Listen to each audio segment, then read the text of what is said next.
There aren't too many specific requirements for either mint or lily that I can think of. In general, you don't want to cover your plants, your seeds, too deeply. The rule of thumb is to cover only the diameter of the seed itself. So if you've got really tiny seed, it's basically just pressed into the surface of the soil. Jenny, do we have vermiculite? Yes. So when we do cover, we're just going to sprinkle with a little vermiculite, which is a sterile mineral. We would not use the potting soil from the bin because that hasn't had the boiling water poured over it. So what's the point of pouring boiling water over the surface and sterilizing if we're then just going to put more unsterilized potting soil on top? So we have to use a sterile medium to cover. And I'm going to have you practice this so you can get a feeling for how to actually sprinkle very lightly and then press the seed and the medium into the soil. And then basically all that's left after that is to put in a baggie, loosely tie it. They do have to get oxygen in there, so we don't want to tie it tightly. And then we have to label it. And right now is a good time for me to give my little lecture on labeling. Even if you're not organic, if you're studying these plants in any form, you have to keep records. Because nothing is going to be learned without good record keeping. So your accessions. Accession is a botanical garden term meaning any plant material that's brought into the operation. A particular species purchased from Horizon 1 year gets a different accession number from the time you bought from Horizon last year, even though his lot number is the same.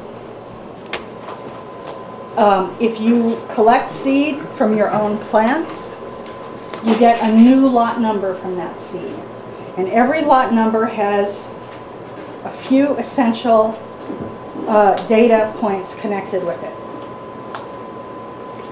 You have the species name, you have the source, you have the date you acquired it, or you harvested it if you're harvesting your own seed, and you have as much detail as the source can provide about where he or she got the seed.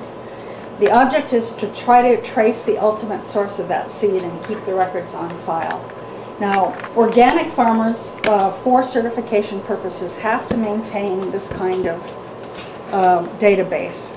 But in order for you as students or entrepreneurs who are beginning medicinal plant operations of some form or the other, if you lose the information connected with any plant material, that material is essentially lost to your study. There's nothing you can really say about it and its performance.